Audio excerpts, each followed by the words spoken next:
स्तुति महिमा यीशु प्रभु जी, गाते आते हैं तुझ पास, जीवन जल के प्यास, एक ही तो है आस, जग निर्माता मुक्तिदाता, जीवन जल देखा, जीवन जल देखा, जीवन जल देखा। जीवन जल कार्यक्रम देखने वाले सभी दर्शकों को प्रभु यीशु मसीह के मधुर नाम में नमस्कार। Living waters gospel broadcast Mumbai में एक रेडियो सेवा है। इसे हेराल्ड मैग्रेगर 1953 में जब न्यूजीलैंड से आए आरंभ किए थे, जो आज तक परमेश्वर की दया से अच्छी तरह से चल रही है। इसके लिए परमेश्वर की स्तुति हो। इसके अलावा 2013 से टीवी प्रोग्राम भी चालू है, उसके लिए परमेश्वर की स्तुति हो। मुझे उम्मीद है कि आप ये प्रोग्राम्स देख रहे हैं और परमेश्वर का आशीष पा रहे हैं, और आपके जीवन में भी परमेश्वर का महान योजना पा रहे हैं। हमारे कार्यक्रम का ये मुख्य उद्देश्य जो परमेश्वर का वचन बाइबल में जो लिखा है उसको समझाने के लिए है। परमेश्वर का वचन कहता है, आप सत्य को जानो और सत्य आपको स्वतंत्र करेगा। प्रभु यीशु मसीह वो सत्य है, जिसने उसे जाना है वो स्वतंत्रता पाए हैं। हम वही उसका ही गवाही है, और हमारे जैसे कई लोग यीशु मसीह को पहचाने और स्वतंत्र हो गए हैं। क्या आपने प्रभु यीशु मसीह को आपका उद्धारकर्ता जाना है? जो आप जीवन जल प्रोग्राम निरंतर देखते रहे और आशीष पाते रहे। परमेश्वर आपको आशीष दे। धन्यवाद। जीवन जल कार्यक्रम देखने वाले सभी दर्शकों को जगत के उद्धारकर्ता प्रभु यीशु मसीह के नाम में नमस्कार। यूहन्ना अध्याय 7 पद 37 में पवित्र शास्त्र बाइबल यह कहती है, यीशु ने लोगों को पुकार कर कहा, यदि कोई प्यासा है तो मेरे पास आकर पिए। जो मुझ पर विश्वास करेगा उसके हृदय में से जीवन की जल की धाराएं बह निकलेगी। क्या आप जीवन में प्यासे हैं या सच्चाई की तलाश में हैं? प्रभु यीशु मसीह आपके हर प्यास को बुझाने वाला और आपके हर सवालों का जवाब देने वाला है। आइए आज के सुसंदेश को सुनने से पहले अपने मनों को तैयार करें और इस मधुर संगीत का आनंद उठाएं।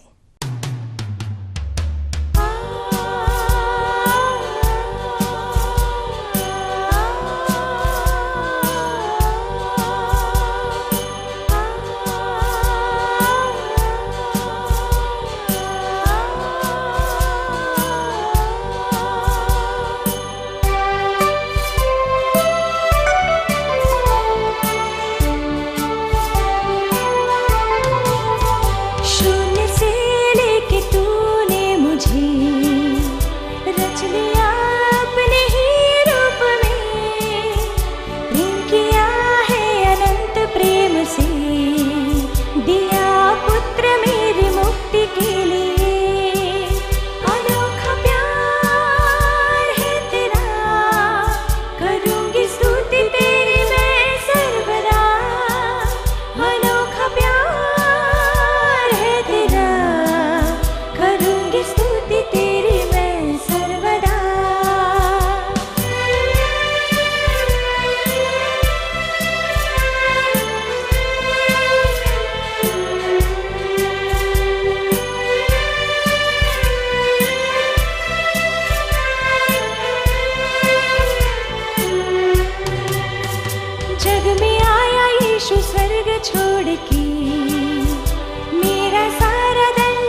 प्रभु यीशु मसीह के मधुर नाम में आप सभी को हमारा नमस्कार।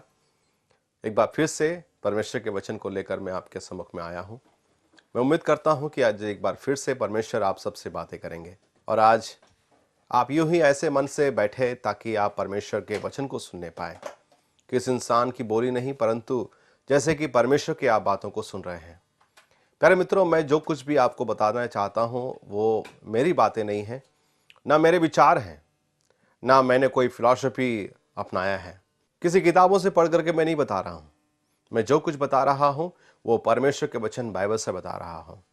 ये मेरे वचन नहीं, ये मेरे विचारधारा नहीं, ये परंतु परमेश्वर के वचन से ही है।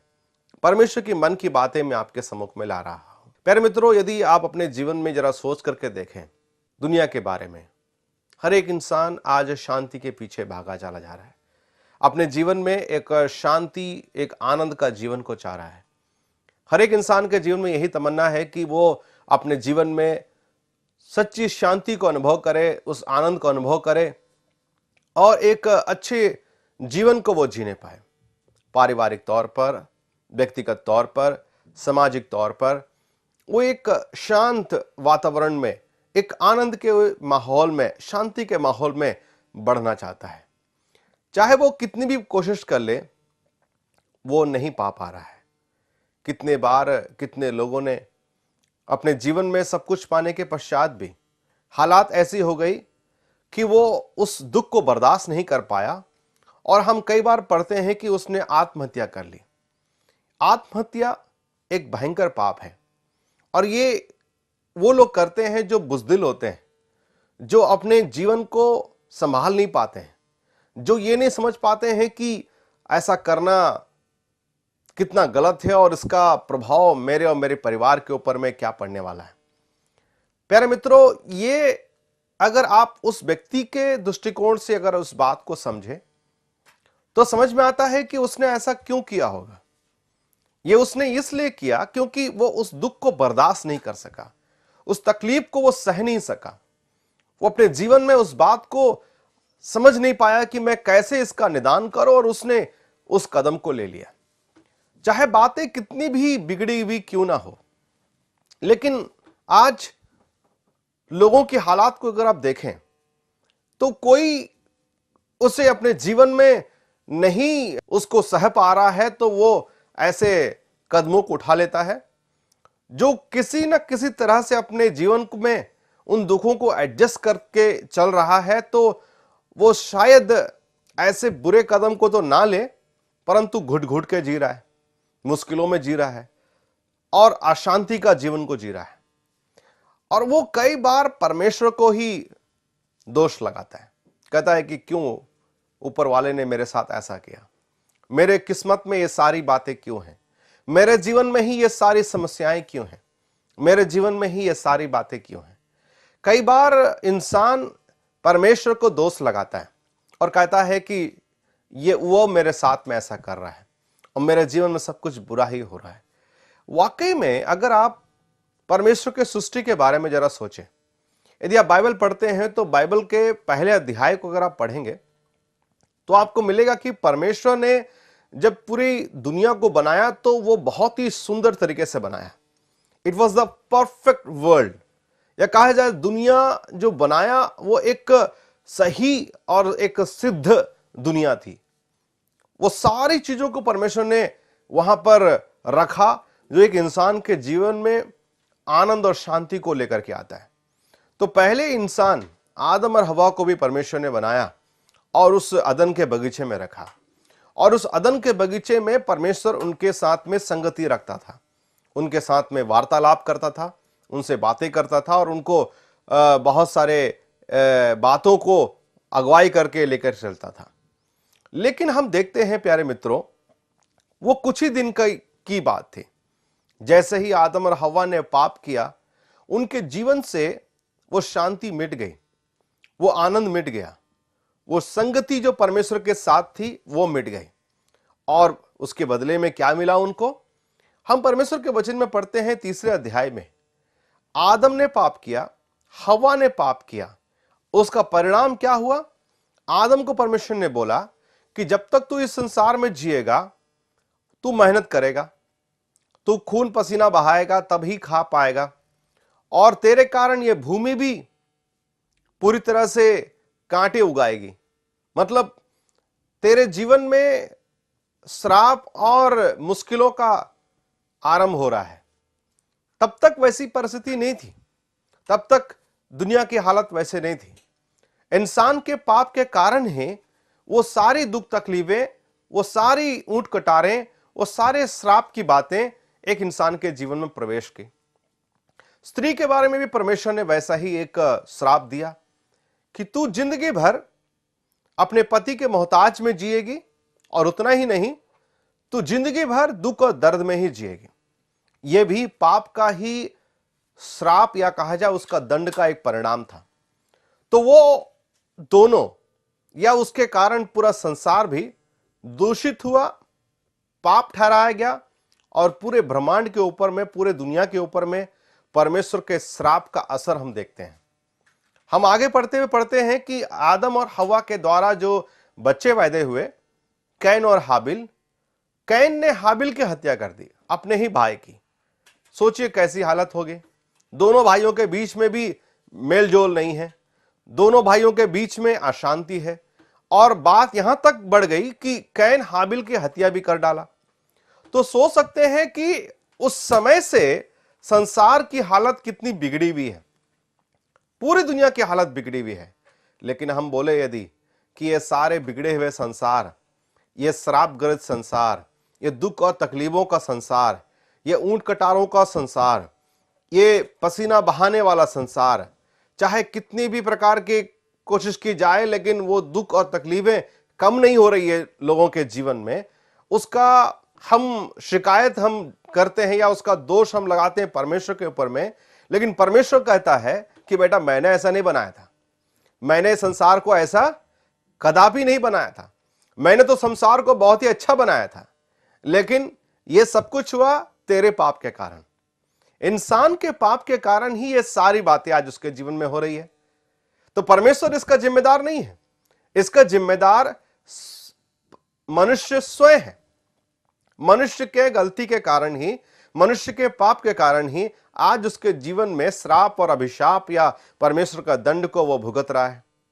और आज इंसान यही कोशिश कर रहा है कि जो अदन के बगीचे में जो परमेश्वर ने बनाया था खूबसूरत और इतना सुंदर और इतना मनोहर, उस अदन के बगीचे के माहौल को फिर से वो चाहता है कि अपने जीवन में अनुभव करे, चाहता है कि वो खोए हुए आनंद को फिर से प्राप्त करें, जो कि बहुत ही मुश्किल की बात है। अपने बलबूते पे इंसान तो कदापि नहीं कर सकता है, चाहे उसके लिए वो लाख कोशिश कर ले, लेकिन फिर भी वो कदापि भी वो सक्सेस नहीं हो सकता, वो सफल नहीं हो सकता है। लेकिन प्यारे मित्रों, परमेश्वर जो इंसान को बनाने वाला, पूरे ब्रह्मांड को बनाने वाला, वो मनुष्य को ऐसा तड़पता हुआ, बिलखता हुआ, रोता हुआ, दुख में पड़ा हुआ कदापि देख करके खुश नहीं हो सकता है, क्योंकि वो तो पूरे ब्रह्मांड का मालिक है, पूरे संसार का स्वामी है। वो कदापि खुश नहीं होगा जब उसके लोग तड़पेंगे, दुख से तरसेंगे। परमेश्वर उनको वो खुशी लौटाना चाहता है, परमेश्वर उनको वो आनंद भी लौटाना चाहता है। परमेश्वर चाहता है कि वो अदन के बगीचे का माहौल फिर से इंसानों के जिंदगियों में आ जाए, उनके पारिवारिक जीवन में, उनके व्यक्तिगत जीवन में वो माहौल फिर से आ जाए जिसमें परमेश्वर उनके साथ में संबंध को स्थापना करने पाए, उसके साथ में परमेश्वर का एक रिश्ता बन जाने पाए, और वो परमेश्वर के असीम आनंद और शांति को अनुभव करने पाए। इसी वजह से हम परमेश्वर के वचन यूहन्ना 3 अध्याय और उसके 16 पद में ऐसा हम पढ़ते हैं कि परमेश्वर ने जगत से ऐसा प्रेम किया। परमेश्वर ने किससे प्रेम किया? वचन में हम पढ़ते हैं, परमेश्वर ने जगत से ऐसा प्रेम किया। जगत से मतलब क्या? जगत के लोगों से। प्यारे मित्रों, जगत के लोगों से परमेश्वर ने प्रेम किया। उस समय लोगों की अवस्था कैसी थी? लोगों की अवस्था वैसे ही थी, पापी, विरोधी, बगावत करने वाले, परमेश्वर के विरोध चलने वाले, दुख और तकलीफों में जीवन को बिताने वाले, परमेश्वर के दंड और दुख को भोगने वाले। लेकिन परमेश्वर उनके दुखों को देखकर चुपचाप नहीं रहा। वचन में हम पढ़ते हैं, उसने उन्हें प्रेम किया। परमेश्वर ने जगत से ऐसा प्रेम किया कि उसने अपना इकलौता पुत्र दे दिया। इकलौता पुत्र कौन है प्यारे मित्रों? इकलौता पुत्र प्रभु यीशु मसीह।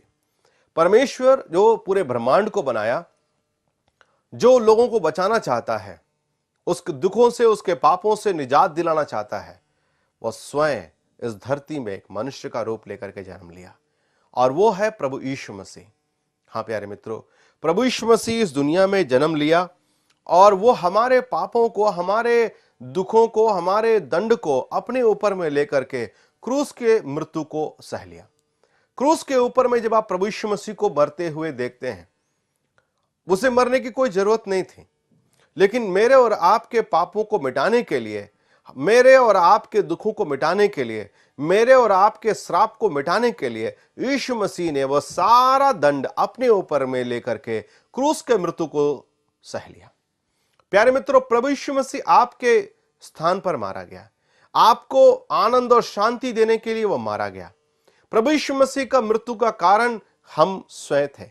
हमारे जीवन में शांति स्थापना करने के लिए, हमारे जीवन में वो खुशी लाने के लिए यीशु मसीह मर गया। और आगे लिखा हुआ है, यीशु मसीह गाड़ा गया परंतु तीसरे दिन मृतकों में से जी उठा। यीशु मसीह जिंदा परमेश्वर है। परमेश्वर का वचन यूहन्ना 3:16 में यूं लिखा गया है, परमेश्वर ने जगत से ऐसा प्रेम किया कि उसने अपना इकलौता पुत्र मतलब प्रभु यीशु मसीह को दे दिया, ताकि जो कोई उस पर विश्वास करे वो नाश ना हो परंतु अनंत जीवन पाए। आज परमेश्वर एक बार फिर से इंसान के पास में वो एक निर्णय देता है, और वो निर्णय है, या प्रभु यीशु मसीह के ऊपर में विश्वास करके अनंत काल का जीवन को तू अपना सकता है, आनंद और शांति का जीवन को अपना सकता है, तेरे जीवन के पाप और श्राप को तू मिटा सकता है, जीवन में परमेश्वर के उस शांति को अनुभव कर सकता है, या प्रभु यीशु मसीह को ठुकरा करके परमेश्वर के प्रेम को अपने पैरों तले रौंद करके नरक में हमेशा के लिए मरने के लिए जा सकता है। आज परमेश्वर इंसान के पास में बस यही एक रास्ता रखा है। इन दो रास्तों में से कोई एक रास्ता हमें चुनना है। प्रभु यीशु मसीह को चुन सकते हैं और अनंत काल के जीवन को अनुभव कर सकते हैं, शांति और आनंद को अनुभव कर सकते हैं, खुशी और उस परमेश्वर के आशीषों को अनुभव कर सकते हैं, या प्रभु यीशु मसीह को ठुकरा करके अनंत काल के अग्निकुंड में जाने के लिए तैयार हो सकते हैं। दोनों में से आप क्या करेंगे? पहली बार जब परमेश्वर ने आदम और हव्वा को मौका दिया था कि इस फल को तू मत खाना, यदि खाएगा तो तेरी हालत ऐसी हो जाएगी, यदि नहीं खाएगा तो मेरे साथ में तेरी संगति हमेशा बरकरार रहेगी। आदम परमेश्वर की आज्ञाओं का उल्लंघन किया, जिसके कारण उसके जीवन में श्राप और अभिशाप और दंड और सारे दुख और तकलीफें मिली। यदि नहीं मानता, यदि परमेश्वर की बातों को मान लेता और शैतान की बातों को नहीं मानता, तो आज वो एक शांति और आनंद का जीवन का अनुभव कर सकता था। आदम और हव्वा ने तो गलती की, आदम और हव्वा ने तो परमेश्वर की आज्ञाओं का उल्लंघन किया और अपने जीवन में श्राप और दंड को लेकर के आया। लेकिन आज जब परमेश्वर एक बार फिर से आपको बोलता है कि आप उस पर विश्वास करें और अनंत जीवन को पाए, तो क्या आप अपने जीवन में परमेश्वर की आज्ञाओं को मानने के लिए तैयार हैं? जवाब आपके पास है, मुझे बताने की जरूरत नहीं है। जवाब आप परमेश्वर के वचन को आप सुन रहे हैं प्यारे मित्रों, ये मैं नहीं कह रहा हूं, परमेश्वर आपसे बताना चाहता है। आज तक हो सकते हैं कि आप भी चर्च जाते थे, बाइबल पढ़ते थे, चंदा भी डालते थे, सब कुछ करते थे, लेकिन शायद आपका रिश्ता प्रभु यीशु मसीह के साथ में व्यक्तिगत तौर पर नहीं था। क्या आज ही आप अपने जीवन में प्रभु यीशु मसीह को यूं कहेंगे, हे प्रभु मुझे क्षमा कर क्योंकि मैं पापी हूं, मेरे जीवन में बहुत सारे अपराध हुए हैं, लेकिन मैंने आज जान लिया है कि तू मेरे पापों के लिए मर गया, गाड़ा गया, तीसरे दिन जी उठा, मेरे पापों को तू क्षमा कर, मुझे एक नया जीवन दे। यदि आप सच्चे हृदय से ऐसा पश्चाताप करके प्रभु के पास आते हैं प्यारे मित्रों, परमेश्वर आपके सारे पापों को क्षमा करके आपको नया जीवन देने के लिए तैयार है। क्या आप ऐसा करना चाहते हैं, या परमेश्वर के उस प्रेम को ठुकरा देना चाहते हैं, पैरों तले रौंद करके चले जाना चाहते हैं? फैसला आपके हाथ में है। परमेश्वर के वचन को मैं बता तो सकता हूं, लेकिन निर्णय केवल आपको ही लेना है। सोच करके जवाब दें। मुझे बताने की जरूरत नहीं है। इस वचन के समाप्ति से पहले, आज रात को आप सोने से पहले, जहां कहीं आप रहेंगे, घुटने टेक करके अपना जीवन प्रभु यीशु मसीह को सौंप दें। प्यारे मित्रों, मुझे एक घटना की याद है। इजरायलियों के ज़माने में जब वो मिस्र से निकल रहे थे, उसमें परमेश्वर ने उन्हें कहा कि अपने अपने परिवारों के अनुसार एक मेमना ले लो और उसे काट करके अपने चौखट पे लगा लो। उसके लहू को चौखट पर लगाना जरूरी है, वरना उसके घर का पहलौठा मारा जाएगा। ऐसे सुनने को मिलता है, ऐसे हम पढ़ने को मिलता है। एक परिवार की बात है, उसका घर का पहलौठा, बड़ा बेटा बीमार था, उसकी हालत ठीक नहीं थी, लेकिन उसने परमेश्वर के वचन को, परमेश्वर की आज्ञाओं को सुना था। वह बहुत ही चिंतित में था कि मेरे पिताजी ने मेरे घर के चौखट पर खून को लगाया है कि नहीं, मेमने के लहू को लगाया है या नहीं है। यदि लगाया है तो मैं बच जाऊंगा, यदि नहीं लगाया है तो मैं मारा जाऊंगा। वो बड़ी चिंता में था। वो अपने पिताजी को बुलाया। वो कहा, पिताजी, डैडी। उसके पिताजी ने कहा, बोलो बेटा, क्या बात है। उसने कहा, वह बिस्तर से उठ भी नहीं पा रहा था। उसने कहा, डैडी, क्या आपने परमेश्वर की आज्ञा के अनुसार चौखट पर उस लहू को लगाया है? तो उसके पिताजी ने कहा, बेटा, मैंने अपने नौकर को बोल दिया है लगा देने के लिए, शायद तो लगा दिया होगा। नहीं नहीं पिताजी, आप जरा मुझे बताइए, पक्का क्या आपने लगाया है? पिताजी ने बोला, बेटा, मुझे पक्का तो नहीं पता, लेकिन मैंने तो आज्ञा दिया था लगा देने के लिए, शायद लगा दिया होगा। तो बेटा फिर भी रहा ना गया। बेटे ने बोला पिताजी को, पिताजी, मैं देखना चाहता हूं कहां पर आपने लगाया है, मैं देखना चाहता हूं। पिताजी आगे आया, बेटा को गोद में लेकर के चौखट के पास में ले जा करके उसे दिखाया कि बेटा देखो। लेकिन जैसा ही उन्होंने देखा, वो चौखट पर लहू का निशान नहीं था। बेटा रोने लगा, वो चिल्लाने लगा, पिताजी आपने ये क्या किया? इस चौखट के ऊपर में कोई भी लहू का निशान नहीं है। आज परमेश्वर की आज्ञा के अनुसार यदि आज्ञा इस चौखट के ऊपर में लहू का निशान नहीं है, तो स्वर्गदूत के द्वारा परमेश्वर के वचन के अनुसार पहलौठा मारा जाएगा। इसका मतलब मैं मारा जाऊंगा। डैडी, मुझे नहीं मरना है, मुझे बच जाना है, मुझे प्लीज बचा लो, मुझे कृपया बचा लो। पिताजी ने बोला, बेटा चिंता मत करना, मैं अभी ऐसा करता हूं। वो दौड़ कर गया, एक मेमना लेकर के आया, उसे बंद करके उसके लहू को उसके चौखट पर लगा दिया। उस रात जब स्वर्गदूत निकला तो वह घर का पहलौठा मरा नहीं, बच गया था। प्यारे मित्रों, ये उस बेटे ने किया। आज परमेश्वर आपको बोलना चाहता है कि आपके जीवन के हृदय में प्रभु यीशु मसीह के लहू को क्या आपने लगाया है? मैं आपको एक वचन पढ़ के सुनाना चाहता हूं और मैं समाप्त करना चाहता हूं। कुलुस्सियों की पत्री 1 अध्याय उसका 20 पद, और उसके क्रूस पर बहे हुए लहू के द्वारा मेल मिलाप करके सब वस्तुओं का उसी के द्वारा से अपने साथ मेल कर ले, चाहे वे पृथ्वी पर की हो चाहे स्वर्ग में की। लहू के द्वारा प्रभु के साथ मेल कर ले। प्रभु यीशु मसीह के लहू के द्वारा आप परमेश्वर से मेल कर ले, वरना परमेश्वर के दंड को भुगतने के लिए तैयार हो जाए। परमेश्वर आपको सहायता करे सही निर्णय लेने के लिए, और प्रभु यीशु मसीह के चरणों में आकर के उस जीवन को अपना ले जो प्रभु ने आपके लिए दिया। प्रभु आप सबको सहायता करे। एक बार फिर से इस कार्यक्रम को देखने के लिए बहुत बहुत धन्यवाद। आप सभी को जय मसीह की। क्या परमेश्वर ने आज इन वचनों के द्वारा आपसे बातें किया है, या आप इस विषय में अधिक जानकारी प्राप्त करना चाहते हैं या प्रार्थना के विषय को बांटना चाहते हैं?